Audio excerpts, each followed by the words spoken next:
Everyone, welcome back to the channel Edu Spark. So आज हम पढ़ेंगे क्लास 9th हिंदी स्पर्श में रहीम के दोहे हैं। ये मैं आपको पढ़ाने वाली हूँ। ऑल्सो मैं आजकल हिंदी के रैपिड डिविजन्स डाल रही हूँ, सो वो आप जाके चेकआउट कर सकते हो। एंड ऑल्सो अगर आपको वीडियो अच्छी लगे तो लाइक कर देना एंड चैनल को सब्सक्राइब करना, ठीक है। आपको मेरे चैनल पर ऐसे कई सारे रैपिड डिविजन्स मिल जाएंगी और मैंने रैपिड डिविजन्स की प्लेलिस्ट का लिंक भी डिस्क्रिप्शन में दे दिया है। सो इसमें रहीम जी ने हमें 11 दोहे दिए हैं जो हमारे किसी न किसी सिचुएशन पे बेस्ड है कि हमारे रियल लाइफ में ऐसा होता है तो हम उसे कैसे डील करें। सो सबसे पहला है बच्चों, रहीमन धागा प्रेम का मत तोड़ो चटकाए, टूटे से फिर न मिले मिली गांठ पर ही जाए।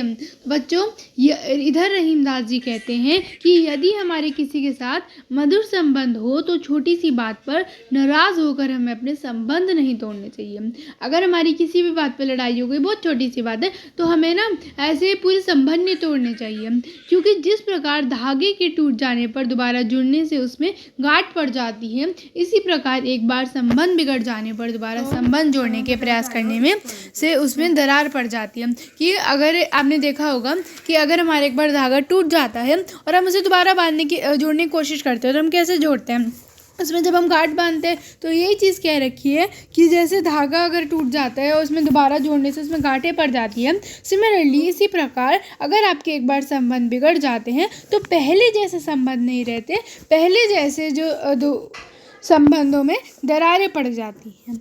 समझ में आया? तो इधर पढ़ते हैं, तो इधर से पढ़ते हैं, तो इधर से पढ़ते हैं।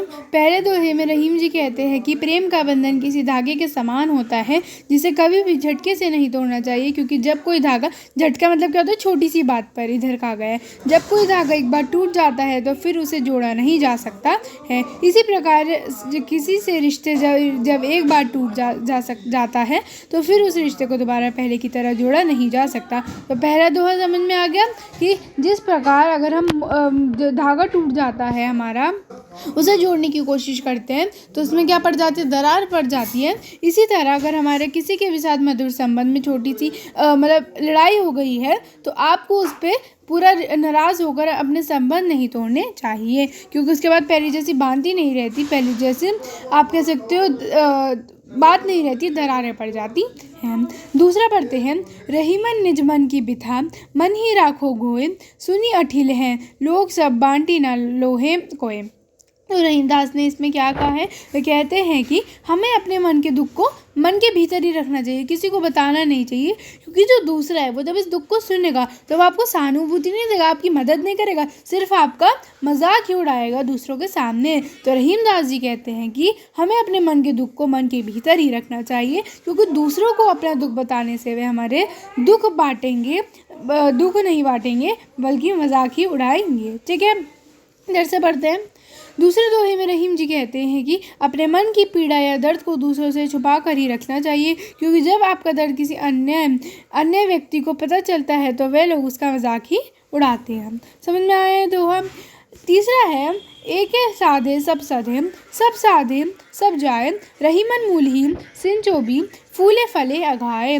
तो रहीम दास जी क्या कहते हैं कि एक कार्य को ठीक प्रकार से सिद्ध करना चाहिए, और अगर आप एक कार्य अच्छी तरह कर लेते हो तो अन्य कार्य भी ठीक से होते चले जाते हैं, परंतु चारों ओर ध्यान भटकाने पर किसी भी लक्ष्य तक पहुंचा नहीं जा सकता है। तो ऐसे कहते हैं ना कि एक नाव पे पैर रख कर चलना चाहिए, दो नाव पे पैर रख के चलेंगे तो कुछ नहीं होगा। तो इधर भी रहीम दास जी यही कहते हैं कि आप एक कार्य को पूरा करो और फिर बाकी सारे कार्य सही होते चले जाएंगे, लेकिन अगर आप चारों ओर ध्यान लगाओगे, चारों ओर ध्यान भटकाने से आप किसी भी लक्ष्य तक नहीं पहुंच पाओगे। जिस तरह वृक्ष की जड़ को सींचने मात्र से पूरा वृक्ष पुष्पित और पल्वित हो जाता है। तो इधर ये किसके एग्जाम्पल देते हैं बच्चों, ये वृक्ष का एक ट्री का एग्जाम्पल देते हैं कि जब हम उसकी जड़ को सींचते हैं तो इसी तरह जो हमारा पूरा वृक्ष है वो पुष्पित हो जाता है, पूरा पल्वित हो जाता है। क्यों? क्योंकि हम एक चीज़ पे ध्यान देते हैं, वो है उसकी जड़ को सींचना। तो आपको क्या करना है, एक ही कार्य पे ध्यान रखना है, सभी साधे हो जाएंगे, सभी सिद्ध होते चले जाएंगे, ठीक है। इधर से पढ़ते हैं। तीसरे दोहे में रहीम दास जी कहते हैं कि एक बार में केवल एक ही कार्य करना चाहिए, एक ही साथ आप कई लक्ष्य को प्राप्त करने की कोशिश करेंगे तो कुछ भी हाथ नहीं आता। यह वैसे ही है जैसे किसी पौधे में फूल और फल तभी आते हैं जब उस पौधे की जड़ में उसे तृप्त कर देने जितना पानी डलता है। मतलब अगर कोई वृक्ष है उसमें फूल और फल उतने तभी आएंगे जब उसमें इतना पानी होगा, इतनी मात्रा में पानी डाला जाएगा कि वो बड़े होए। चौथा दोहा पढ़ते हैं। चित्रकूट में रमी रहे रहीमन अवध नरेश, जा पर विपदा पड़ता है सो आवत यह देश। सो रहीमदास जी कहते हैं कि जो अवध के राजा थे वो कौन थे? श्री राम थे। वे वनवास के समय चित्रकूट में आकर रुके थे। कहाँ पर रुके थे? चित्रकूट में आकर रुके थे। अर्थात जिस पर भी विपत्ति आती है वह यह शांति पाने के लिए चलाते हैं। तो इधर पढ़ते हैं चौथे दोहे में रहीम जी कहते हैं कि जब राम को वनवास मिला था, इधर वन आएगा कि जब उन्हें क्या मिला था? वनवास मिला था, तो वह चित्रकूट में रहने गए थे। ऐसी जगह पर वही रहने जाता है जिस पे कोई भारी विपत्ति पड़ती है। ठीक है, अब हम पढ़ेंगे बच्चों पांचवा दोहा, जो कि है दीर्घ दोहा अर्थ की आखड़ थोरे आही, जियो रहीम नट कुंडली, सिमटी कूदी चढ़ी जाही। तो इसका मतलब क्या हो गया बच्चों? रहीमदास जी कहते हैं कि दोहा बहुत कम अक्षरों वाला होता है, लेकिन फिर भी वो एक विशाल अर्थ देता है, एक बड़ा अर्थ देता है, एक बड़ा मैसेज कन्वे करता है। ये क्या होता है? दोहा। जिस प्रकार विशाल शरीर वाला नट तो मतलब पता ही होगा जो कुंडली मारते हैं। तो जिस प्रकार विशाल शरीर वाला नट कुंडली मारकर छोटा सा रूप धारण कर लेता है ना, और फिर कूदकर रस्सी पर चढ़ जाता है। तो इधर का पढ़ते हैं अब हम। पांचवें दोहे में रहीम जी का कहना है कि उनके दोहों में भले ही कम अक्षर या शब्द है, परंतु उनके अर्थ बड़े ही गहरे और बहुत कुछ देने में सामर्थ्य है। क्या होते हैं? बहुत ही गहरे होते हैं, आप उसे समझना होता है। ठीक है, और जिस प्रकार जो नट होता है जैसे वो कुंडली मारकर छोटे सा रूप धारण कर लेता है और फिर कूद कर रस्सी पर चढ़ जाता है। ठीक है, तो वो क्या होगा? छोटा सा रूप धारण कर लेता है। तो ये उनका दोहा जो कि बहुत छोटा होता है लेकिन स्टिल वो एक बड़ा मैसेज कन्वे करता है। छठे दोहे पे आ जाते हैं। धनी रहीम जल पंख को लघु जिये अपियत अगाए, उद धदी बढ़ाई कौन है जगत पियासो जाए। तो रहीमदास जी कहते हैं कि अगर हम कीचड़ की बात करें तो जो कीचड़ का पानी है वो कई सारे कह सकते हैं जीव जंतुओं की प्यास बुझाने में सामर्थ्य होता है। लेकिन हम तालाब की बात करें जो विशाल होता है, लेकिन उसका पानी क्या होता है? खारा होता है, और खारा होने की वजह से वो जीव जंतुओं की प्यास नहीं बुझा पाता है। तो इसमें क्या कहते हैं? कीचड़ युक्त तालाब की तुलना विशाल समुद्र से करते हुए कहते हैं कि कीचड़ जंतुओं की प्यास तो बुझा देता है, परंतु ऐसे विशाल समुद्र का क्या लाभ जो खारा होने के कारण किसी की भी प्यास नहीं बुझा पाता है। ठीक है, छठे दोहे में रहीम जी कहते हैं कि कीचड़ में पाया जाने वाला वह थोड़ा सा पानी ही धन्य है, क्योंकि उस पानी से ना जाने कितने छोटे छोटे जीवों की प्यास बुझती है। लेकिन वह सागर का जल बहुत अधिक मात्रा में होते हुए भी व्यर्थ होता है, क्योंकि उस जल से कोई भी जीव अपनी प्यास नहीं बुझा पाता, क्योंकि वो क्या होता है? खारा होता है। नाद रिझिम तन देत मृग, निर्धन हेत समेत, ते रहीम पशु से अधिक, रिझहू कछु न देत। इसमें क्या कहते हैं रहीमदास जी? वह मनुष्य की तुलना, जो मनुष्य है दैट इज़ ह्यूमन, उनकी तुलना किससे करते हैं? पक्षी से करते हैं। तो रहीमदास जी ने मनुष्य की तुलना किससे की? पशु से करते हुए कहते हैं कि पशु संगीत की ध्वनि पर मुग्ध होकर शिकारी द्वारा फैलाए गए जाल में अपने प्राण भी गंवा देते हैं। कि अगर कोई पशु है वो मतलब संगीत की ध्वनि पर वो मुग्ध हो जाता है, एकदम उसे इतनी पसंद आ जाती है कि वो अपने प्राण भी गंवा देता है और शिकारी का जो जाल होता है उसमें आ बैठता है। लेकिन मनुष्य तो किसी पर खुश होकर भी उसे कुछ नहीं देते, अगर कोई उनकी मदद करते फिर भी उन्हें कुछ नहीं देते। तो अब हम इधर से पढ़ते हैं। सातवें दोहे में रहीम जी कहते हैं कि यदि आपको कुछ दे रहा है तो आपका भी फ़र्ज़ है कि आप उसे बदले में कुछ ना कुछ दें। और ठीक है, क्योंकि एक पशु भी है ना, वो भी जो संगीत होता है उसकी आवाज़ से मुग्ध होकर अपने प्राण दे देता है, क्योंकि उसे वो पसंद आता है। तो और शिकारी के मतलब जाल में जो है फंस जाता है। तो अगर कोई आपकी मदद करता है, अगर आपको किसी भी चीज़ से खुशी हो रही है जो आपको दूसरा दे रहा है, तो आपको भी इसके बदले में कुछ ना कुछ देना ही चाहिए। आठवें दोहे पे आ जाते हैं। बिगड़ी बात बने नहीं लाख करो किनकोए, रहीमन फाटे दूध को मथे न माखन होए। तो इसमें रहीम जी क्या कहते हैं कि किसी से संबंध खराब हो जाने पर आप लाख प्रयत्न कर लो, आप लाख कोशिशें कर लो, लेकिन आपके जो संबंध है वो पहले जैसे नहीं हो पाएंगे। जिस प्रकार दूध एक बार फट जाता है ना, तो उसे कितना भी मथा जाए उसमें से मक्खन नहीं निकाला जा सकता। तो रहीमदास जी क्या कहते हैं कि किसी से संबंध खराब हो जाने पर लाख प्रयत्न करने पर भी संबंध पहले जैसे नहीं हो पाते। जिस प्रकार दूध के फट जाने पर उसे कितना भी मथा जाए उसमें से मक्खन नहीं निकाला जा सकता। इधर से पढ़ते हैं हम 8वें दोहे में रहीम जी कहते हैं कि कोई बात जब एक बार बिगड़ जाती है तो लाख कोशिश करने के बावजूद उसे ठीक नहीं किया जा सकता। यह वैसे ही है जैसे जब दूध एक बार फट जाए तो फिर उसको मथने से मक्खन नहीं निकलता। ठीक है, समझ में आया। तो इधर किससे कंपैरिजन करते हैं जी, दूध से करते हैं। नेक्स्ट आ जाता है 9वां दोहा है ये, रहीमन देखी बड़ेन को लघु न दीजिए डारी, जहाँ काम आवे सुई वहाँ कहा करे तरवारी। तो यही कहते हैं कि जब आप बड़े लोगों से मिलते हो, जब उनके साथ बातचीत कर दो, तो छोटे लोगों को नहीं भूलना चाहिए हमें। ठीक है, क्यों? क्योंकि जिस प्रकार जो सुई का काम है वो तलवार नहीं कर सकती और तलवार का काम सुई नहीं कर सकती। तो रहीमदास जी क्या कहते हैं कि बड़े लोगों के साथ मिल जाने पर छोटों को नहीं छोड़ना चाहिए, क्योंकि जिस स्थान पर सुई की आवश्यकता होती है वहाँ तलवार काम नहीं आ सकती। अर्थात हर व्यक्ति या वस्तु की अपनी उपयोगिता होती है, अपना महत्व होता है। ठीक है, तो 9वें दोहे में रहीम जी कहते हैं कि बड़ी चीज़ के होने पर किसी छोटी चीज़ को कम नहीं समझना चाहिए कि तू ऐसा नहीं कर सकता, तू ऐसा नहीं कर सकता, क्योंकि जहाँ छोटी चीज़ की ज़रूरत होती है वहाँ पर बड़ी चीज़ बेकार हो जाती है। जैसे जहाँ सुई की ज़रूरत होती है वहाँ तलवार काम नहीं आती है।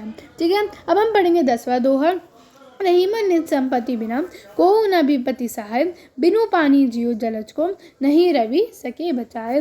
तो इसमें रहीमदास जी क्या कहते हैं, तो इस दोहे में जो रहीमदास जी हैं कि आपका धन ही आपको आपकी मुसीबतों से निकाल सकता है, क्योंकि मुसीबत में कोई किसी का साथ नहीं देता है। तो इधर क्या कहते हैं रहीमदास जी कि एक आपके पास ऐसी धन ही चीज़ होती है जो आपको किसी भी मुसीबत से निकाल सकता है। और क्यों कहते हैं? क्योंकि कोई आपका साथ नहीं देता है। इधर ये जलहीन कमल के साथ जो है रिलेशन बिठाते हुए कहते हैं कि जैसे जलहीन कमल की रक्षा सूर्य भी नहीं कर पाता है ना, मतलब अगर कोई कमल है उसकी रक्षा सूर्य भी नहीं कर पाता। क्यों कहा गया है? क्योंकि उसके पास अपना कोई सामर्थ्य नहीं होता। तो कोई भी उसी की मदद करता है जिसके पास बल होता है, जिसके पास पावर होती है, जिसके पास धन होता है, वरना कोई भी मदद नहीं करता है। अंतिम दोहे में आ जाते हैं बच्चे, रहीमन पानी राखिए बिनु पानी सब सून, पानी गए न उभरे मोती मानुष चून। तो इधर जो रहीमदास जी होते हैं वे पानी के क्या बताते हैं, वे पानी के 3 अर्थ को बताते हैं, 3 अर्थ को दर्शाते हैं, जहाँ पर वो उनका क्या कहते हैं, इज्जत, चमक, जल।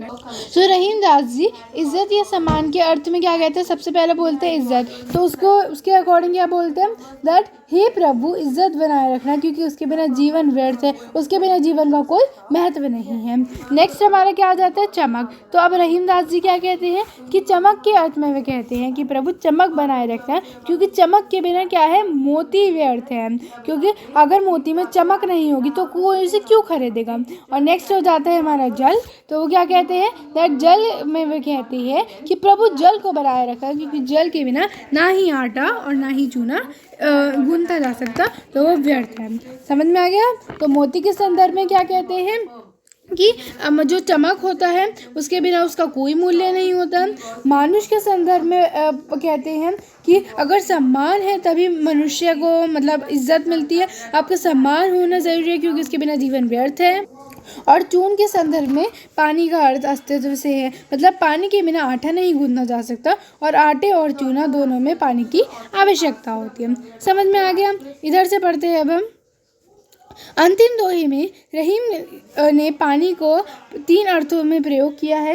रहीम का कहना है कि जिस तरह आटे का अस्तित्व पानी के बिना नरम नहीं हो सकता और मोती का मूल्य उसकी आभा के बिना नहीं हो सकता, उसी तरह मनुष्य को अपने व्यवहार में हमेशा पानी रखना चाहिए, विनम्रता रखनी चाहिए, पेशेंस रखना चाहिए, जिसके बिना उसका जीवन जो है वह व्यर्थ है। अब हम करेंगे बच्चों इसके क्वेश्चन आंसर्स बहुत ईजी वे में करेंगे। स्टार्ट करते हैं। देखते हैं। सो मेरा पहला क्वेश्चन क्या है, अब हमें क्या बताना है, इनके उत्तर देना है। चलो स्टार्ट करते हैं। सो पहला क्या है, प्रेम का धागा टूटने पर पहले की भांति क्यों नहीं हो पाती। तो हम इसका सिंपल आंसर लिखेंगे कि जिस प्रकार एक बार धागा टूट जाते हैं उसे हम जोड़ने की कोशिश करते हैं तो उसमें गांठें पड़ जाती है, इसी तरह अगर एक बार हमारे संबंध टूट जाते हैं तो उसमें दरारें पड़ जाती है और वह पहले जैसे नहीं जुड़ पाते। तो उत्तर पढ़ते हैं हम। प्रेम का धागा एक बार टूटने के बाद उसे दोबारा जोड़ा जाए तो उसमें गांठें पड़ जाती है, वह पहले की भांति नहीं जुड़ पाती, इसमें अविश्वास और संदेह की दरारें पड़ जाती हैं। ठीक है, नेक्स्ट पे आ जाते हैं। हमें अपना दुख दूसरों को क्यों नहीं प्रकट करना चाहिए। अपने मन की व्यथा दूसरों से कहने पर उनका व्यवहार कैसा हो जाता है कि हाँ, हमने दोहे में पढ़ा ना, दूसरे तीसरे दोहे में, कि हमें अपने मन का जो दुख होता है वो किसी को नहीं बताना चाहिए, और अगर हम बता देते तो क्या हो जाता है। तो उत्तर क्या आएगा, दैट इसलिए नहीं प्रकट करना चाहिए। क्यों? क्योंकि वो सबके सामने मजाक उड़ाते हैं, हमारी कोई मदद नहीं करती हैं। तो हमें अपना दुख दूसरों पर इसलिए नहीं प्रकट करना चाहिए क्योंकि इससे कोई लाभ नहीं है, कोई फ़ायदा नहीं है। लाभ मतलब क्या होता है, फ़ायदा नहीं है, फ़ायदा नहीं है। अपने मन की व्यथा दूसरों से कहने पर वे उसका मजाक ही उड़ाते हैं। तीसरे पे आ जाते हैं। रहीम ने सागर की अपेक्षा पंख जल को धन्य क्यों कहा है। पंख मतलब वही हो गया कीचड़ के जल को। तो इसका हमारा सिंपल आंसर क्या आ जाएगा, दैट जो हमारा पंख जल होता है वो कई सारे जीव जंतुओं की प्यास बुझा देता है, लेकिन सागर खारा होने के कारण भी नहीं बुझा पाता, इसलिए जो रहीमदास जी हैं वो किसको कहते हैं, पंख जल को धन्य कहते हैं। तो रहीम ने सागर की अपेक्षा पंख जल को धन्य इसलिए कहा है क्योंकि छोटा होने के बावजूद भी वह लोगों और जीव जंतुओं की प्यास को तृप्त करता है। सागर विशाल होने के बाद भी किसी की प्यास नहीं बुझा पाता। समझ में आ रहा है ना।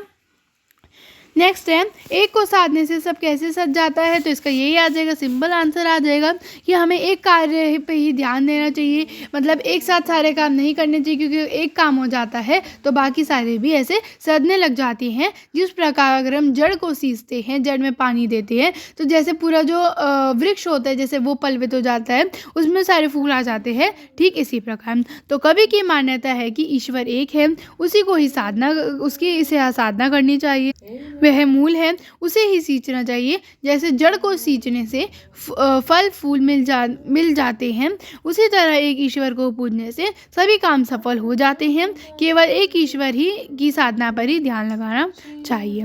नेक्स्ट पे आ जाता है, जलीन कमल की रक्षा सूर्य भी नहीं कर पाता। क्यों? क्योंकि उसका अपना कुछ सामर्थ्य नहीं होता है ना, कोई भी उसी की मदद करते हैं जिसके पास आंतरिक बल होता है। तो जलहीन कमल की रक्षा सूर्य भी इसलिए नहीं कर पाता क्योंकि उसके पास अपना कोई सामर्थ्य नहीं होता। कोई भी उसी की मदद करता है जिसके पास आंतरिक बल होता है, नहीं तो कोई मदद करने नहीं आता है। समझ में आ गया। अवध नरेश को चित्रकूट क्यों जाना पड़ा? क्योंकि उन्होंने अपने पिता से क्या लिया था, वचन निभाने के लिए। तो इसका आंसर आ जाएगा, अपने पिता के वचन को निभाने के लिए अवध नरेश को चित्रकूट जाना पड़ा। नट किस कला में सिद्ध होने के कारण ऊपर चढ़ जाता है? तो इसका आंसर क्या आ जाएगा, कुंडली मारने के कारण। जब वो कुंडली मारते हैं तभी तो नट कुंडली मारने की कला में सिद्ध कारण ऊपर चढ़ जाता है। नेक्स्ट है, मोती मानुष चून के संदर्भ में पानी के महत्व को स्पष्ट कीजिए। कि जो जी रहीम दास जी ने ये 3 अर्थ बताए हैं ना पानी के, इसे एक्सप्लेन करना है। तो इसका क्या आ जाएगा, मोती के संदर्भ में अर्थ है चमक ये आब, इसके बिना मोती का कोई मूल्य नहीं है।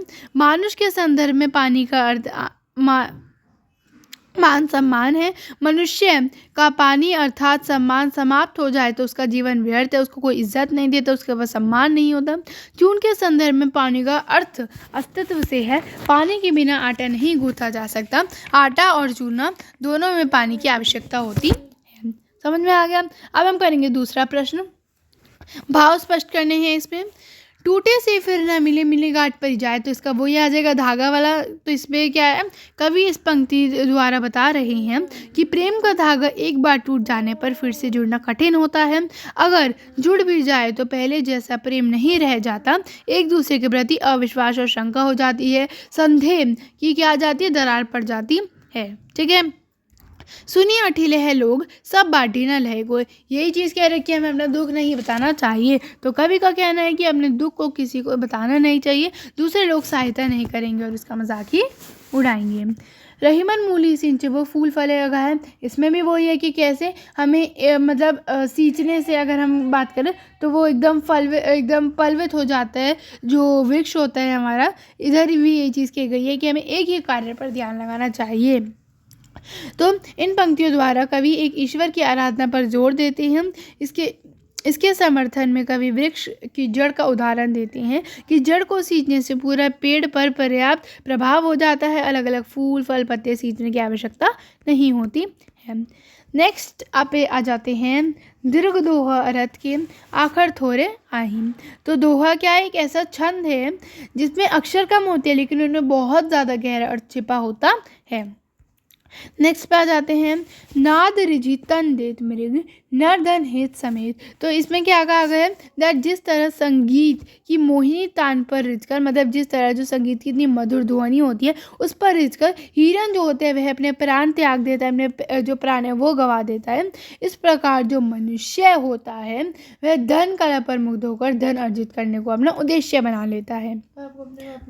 और ये जो पैसा होता है पैसे के लिए, पैसे के उद्देश्य से वे कुछ भी करने के लिए तैयार हो जाता है। तो यही चीज़ कही गई है। जहाँ काम आवे सुई कहा करे तरवारी। तो ये भी मैंने आपको समझा दिया था कि छोटी वस्तु का अपना अलग सामर्थ्य होता है और हमारा बड़ी वस्तु का भी अलग सामर्थ्य होता है। जहाँ छोटी चीज़ काम आती है वह बड़ी चीज़ नहीं आ पाती और जहाँ बड़ी चीज़ आती है वह छोटी चीज़ नहीं आ पाती। तो हर एक इधर क्या आ जाएगा, हर एक, तो इधर आएगा हर एक छोटी वस्तु का अपना अलग महत्व होता है। कपड़ा सिलने का कार्य तलवार नहीं कर सकता, वह सुई ही काम आती है। इसलिए छोटी वस्तु की उपेक्षा नहीं करनी चाहिए, उसे छोटा नहीं समझना चाहिए। पानी गए न उबरे मोती मानुष चून। तो इसमें वही चीज़ है कि कैसे जो चून है, कैसे जो मोती है और जो इज्जत है मानुष है उसे पानी से कंपेयर किया गया है। तो जीवन में पानी के बिना सब कुछ बेकार है, इसे बनाकर रखना चाहिए। जैसे चमक या आपके बिना मोती बेकार है, पानी अर्थात सम्मान के बिना मनुष्य का जीवन बेकार है और बिना पानी के आटा या चूना नहीं गूंथा जा सकता। इस पंक्ति में की महत्ता को स्पष्ट किया गया है। समझ में आ गया? अगर आपको कोई भी डाउट है तो आप कमेंट में पूछ सकते हैं, मैं आपको अच्छा सा आंसर दूंगी। एंड अब हम चलते हैं अपने नेक्स्ट क्वेश्चन की तरफ, जिसके ना जो आता नहीं है एग्ज़ाम में बट स्टिल मैं आपको करवा देती हूँ। तो इसमें जो है पंक्तियाँ हैं उसको हमें अभिव्यक्त करना है, मतलब ये जो भाव है इसको हमें देखना है। बेसिकली हम इसको दोहे के फॉर्म में लिख रहे हैं। तो जिस पर विपदा पड़ती है वही इस देश में आता है। तो जा पर विपदा पड़त है सो आवत है देश। और ये देश किसे कहा गया है बच्चों? चित्रकूट को कहा गया है, चित्रकूट। ठीक है। कोई लाख कोशिश करे पर बिगड़ी बात फिर बन नहीं सकती, तो बिगड़ी बात बने नहीं लाख करो किन कोए। पानी के बिना सब सूना है, अतः पानी अवश्य रखना चाहिए।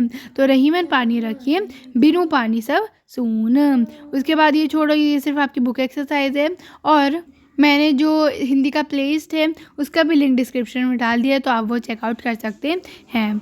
तो वीडियो अच्छी लगी हो तो लाइक कर देना, चैनल को सब्सक्राइब कर देना।